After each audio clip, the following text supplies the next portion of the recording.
자, 구약성경 457페이지 사무엘상서 28장 3절에서 11절까지의 말씀 보도록 하겠습니다. 구약성경 457페이지 사무엘상서 28장 3절로 11절까지의 말씀입니다. 자, 찾으셨으면 우리 3절부터 11절까지 같이 읽겠습니다. 시작. 사무엘이 죽었으므로 온 이스라엘이 그를 두고 슬피 울며 그의 고향 라마에 장사하였고 사울은 신접한 자와 박수를 그 땅에서 쫓아내었더라. 블레셋 사람들이 모여 수넴에 이르러 진침해 사울이 온 이스라엘을 모아 길보아에 진쳤더니 사울이 블레셋 사람들의 군대를 보고 두려워서 그의 마음이 크게 떨린지라. 사울이 여호와께 묻자오되 여호와께서 꿈으로도 우림으로도 선지자로도 그에게 대답하지 아니하시므로 사울이 그의 신하들에게 이르되 나를 위하여 신접한 여인을 찾으라. 내가 그리로 가서 그에게 물으리라 하니 그의 신하들이 그에게 이르되 보소서 엔돌에 신접한 여인이 있나이다. 사울이 다른 옷을 입어 변장하고 두 사람과 함께 갈새 그들이 밤에 그 여인에게 이르러서는 사울이 이르되 청하노니 나를 위하여 신접한 술법으로 내가 네게 말하는 사람을 불러 올리라 하니 여인이 그에게 이르되 네가 사울이 행한 일 곧 그가 신접한 자와 박수를 이 땅에서 멸절시켰음을 아나니 네가 어찌하여 내 생명에 올무를 놓아 나를 죽게 하려느냐 하는지라. 사울이 여호와의 이름으로 그에게 맹세하여 이르되 여호와께서 살아계심을 두고 맹세하노니 네가 이 일로는 벌을 당하지 아니하리라 하니 여인이 이르되 내가 누구를 내게로 불러 올리랴 하니 사울이 이르되 사무엘을 불러 올리라 하는지라. 하나님의 말씀입니다. 아멘. 자, 이 사무엘상서 마지막 부분은 이제 사울의 최후의 모습이 기록되어 있는데 특별히 오늘 이 사무엘상 28장은 성경에 이런 이야기가 적혀 있는가 의문이 들 정도로 참 우리 믿는 자들에게는 좀 해석하기가 쉽지 않은 그런 내용이에요. 지금 사무엘이 죽은 후에 어떤 일을 했냐 하면 신접한 자와 박수를 그 땅에서 쫓아내었다. 이건 참 잘한 일이죠. 성경에서는 박수, 무당, 신접한 자, 점치는 자 이런 자들은 다 여호와께서 그런 자들을 너희와 함께 거하게 하지 말아라. 다 쫓아내어라. 다 죽여라. 그렇게 말씀하셨거든요. 자, 사울이 이것은 잘한 거예요. 근데 사울을 보면은 늘 환경에 휘둘리는 그런 연약한 모습이 그대로 드러납니다. 어떤 때에는 제대로 잘 사는 것처럼 보이고 어떤 때에는 완전히 나락으로 떨어지고 다윗을 대할 때도 그렇죠. 다윗이 자기의 목숨을 살려주면 막 엉엉 울면서 다윗에게 축복하다가 그 다음 날이 되면 또 다윗을 죽이려고 쫓아다니고 어떻게 보면 조울중 환자인 것 같아요. 아주 감정의 기복이 심했던 사람이 사울입니다. 자, 지금 블레셋이 또 쳐들어왔어요. 그랬더니 나라를 지키기 위해서 또 사울이 전쟁을 해야 하는데 5절에 보니까 사울이 블레셋 사람들의 군대를 보고 두려워서 그의 마음이 크게 떨린지라. 이 병력이 상대가 안 됐고 블레셋은 하여튼 눈만 뜨면은 싸우고 눈만 뜨면 전쟁하는 그런 족속들이기 때문에 이스라엘 민족들에게는 너무너무 힘든 존재였어요. 다윗이 블레셋을 정복하기 전까지 늘 어려움이 있었습니다. 사울도 그런 어려움을 똑같이 겪은 거예요. 그래서 이거 어떻게 해야 되나 너무너무 마음이 답답해서 6절에 사울이 여호와께 묻자오되 여호와께서 꿈으로도 우림으로도 선지자로도 그에게 대답하지 아니하셨다. 이미 하나님께서는 사울을 버리셨죠. 사울의 몇 가지 잘못으로 인해서 하나님께서는 사울을 더 이상 왕위에 있게 하는 것을 원하지 않으셨습니다. 그래서 뭐 사울이 아무리 물어봐도 대답을 안 하신 거예요. 그랬더니 이제 7절에 보면 사울이 어떤 방법을 쓰냐면 자기가 이미 신접한 자들 다 쫓아냈거든요. 그래 놓고서 위기에 몰리니까 다시 또 그 사람들을 찾아갑니다. 신접한 여인을 찾아라. 그랬더니 신하들이 엔돌이라는 곳에 한 사람이 아직 남아 있습니다. 다 쫓아냈는데 그 사람은 어떻게 거기에 남아 있습니다.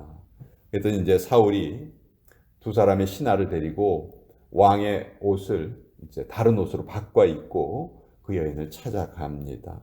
그러면서 술법을 써라. 쉽게 말해서 초혼이에요. 초혼. 혼을 불러 올려라. 성경에서는 초혼을 이건 마귀의 사술이다 해서 절대로 하나님이 하지 말라 금하시는 거예요. 근데 하나님께서 세우신 이스라엘 왕국의 초대 왕이었던 사울이 하나님이 하지 말라 하는 일을 지금 하고 있습니다. 여인이 9절에 아니 사울 왕이 박수와 무당, 점치는 자, 신접한 자 다 쫓아냈는데 네가 날 찾아와서 지금 그 일을 하라고 하면 이 일이 발각이 되면은 내가 죽을 거 아니냐? 나 못하겠다. 그렇게 이야기를 해요. 그랬더니 10절에 보면 사울이 여호와의 이름으로 맹세합니다. 저는 이 구절이 가장 좀 웃긴 구절인 것 같아요. 예를 들어서 우리가 무당을 찾아가서 하나님의 이름으로 축복드립니다. 이렇게 말한다면 그게 앞뒤가 맞습니까? 말이 안 되잖아요. 지금 신접한 여인을 찾아와서 하나님이 하지 말라는 일을 하면서 여호와의 이름으로 맹세를 합니다. 참 말이 안 되는 일이 지금 벌어지고 있고 또 어떻게 보면 이게 인간의 연약한 모습이고 인간의 죄성이라고 할 수 있겠죠. 자기가 사울이니까 자기가 한 명령 내가 너에게는 예외로 적용을 할 테니까 걱정하지 말아라. 안심을 시키니까 이제 여인이 물어봅니다. 누구를 불러올리랴? 사무엘을 불러올려라. 이렇게 말합니다. 자, 여기까지 내용보다 이제 더 쇼킹한 내용이 그 다음에 적혀 있는데 실제로 이 여인이 사무엘의 영을 불러올려요. 그리고 사무엘의 영이 사울하고 대화를 나누는데 그 대화 내용이 참 이 부분이 해석하기가 어려워요. 18절에 보면 지금 사무엘의 혼령이 사울에게 말합니다. 내가 여호와의 목소리를 순종하지 아니하고 그의 진노를 아말렉에게 쏟지 아니하였으므로 여호와께서 오늘 이 일을 내게 행하셨다. 자, 이게 사무엘의 혼령이 나타나서 사울에게 하는 말이에요. 한마디 한마디가 다 옳은 말을 해요. 그리고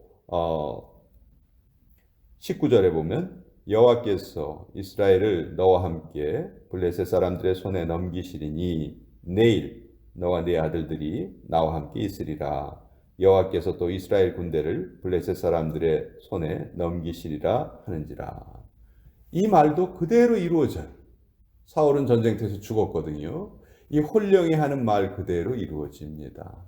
자, 그러면 우리가 여기서 이제 혼동이 되는 게 이 혼령이 과연 사무엘의 혼령이냐? 말하는 내용을 들어보면 정말 그럴싸하고 사무엘이 나타나서 말하는 거하고 말하는 것처럼 들려요. 또 말한 내용이 하나하나 다 이루어져요. 그리고 이 혼령이 말할 때 누구의 이름을 들먹이냐 하면 여호와의 이름을 들먹입니다. 네가 여호와의 이름을 청종치 않았잖아. 그러니까 벌 받는 거지. 마치 구약 성경에 나오는 선지자들이 말을 하는 것과 똑같이 내용은 똑같이 들립니다. 이제 이 부분이 가장 우리에게 혼동되는 부분이에요. 특히 우리 한국 사람들은 무속신앙의 그 영향력이 5,000년 이상 지속되어 왔습니다.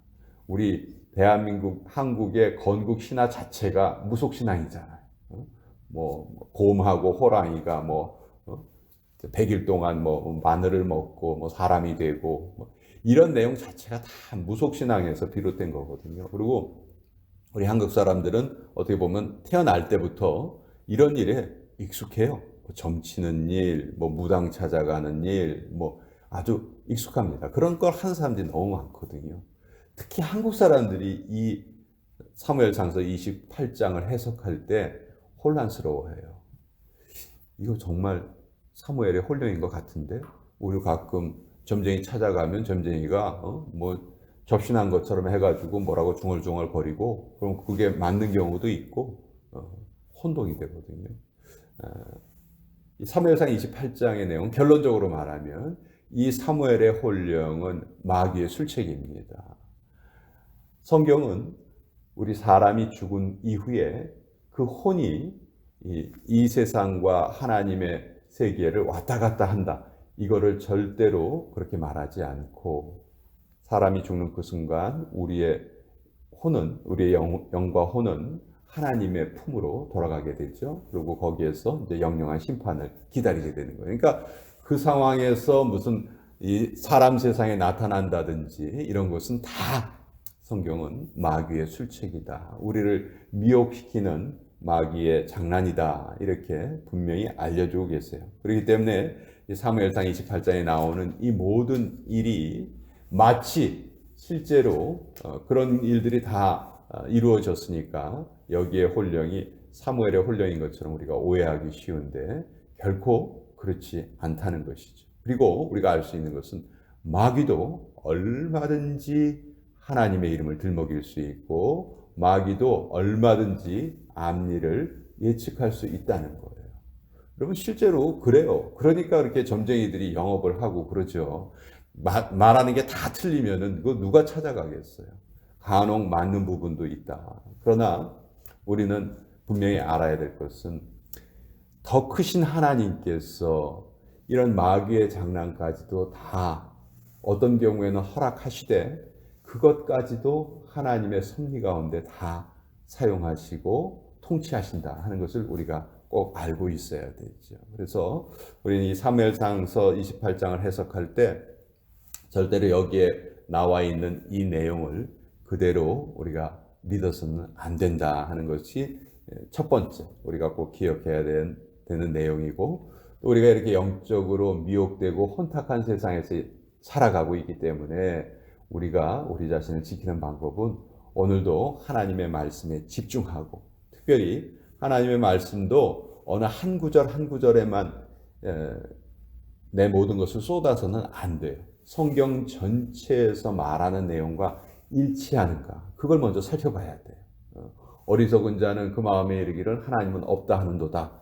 근데 그거 앞부분 딱 빼버리고 하나님은 없다, 요 구절 딱 떼가지고 봐, 성경에 하나님은 없다고 하잖아. 만약 이렇게 누가 주장을 한다면 그건 정말 어리석은 일이죠.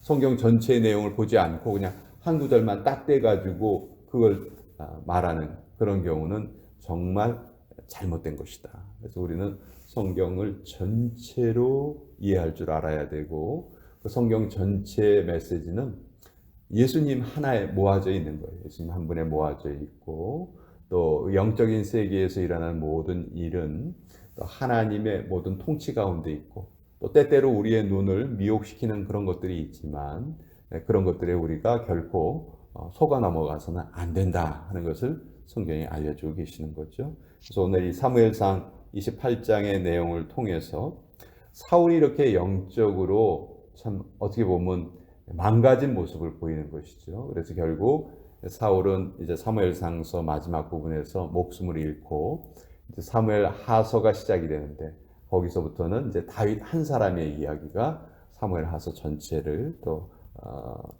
말하고 있습니다. 자, 오늘 이 내용 여러분과 함께 같이 나누어